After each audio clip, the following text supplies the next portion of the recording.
பாஷா பாஷா பாஷா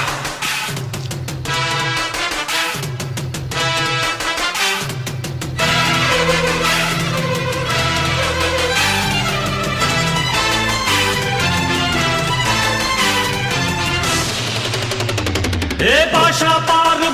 பாரு பட்டாளத்து நடைய பாரு பகை நடுங்கும் படைய பாரு கோட்டு சூட்டு ரெண்டும் எடுத்து கோட்டு நடக்கும் புலிய பாரு அற்றி எரியும் நெருப்ப போல சுட்டெரிக்கும் விழிய பாரு ரத்தம் வேர்வை ரெண்டும் கொண்ட ராஜாங்கத்தின் மன்னன் தானடா இவன் பேருக்குள்ளே காந்தம் உண்டு உண்மைதானடா இவன் பேருக்குள்ளே காந்தம் உண்டு உண்மைதானடா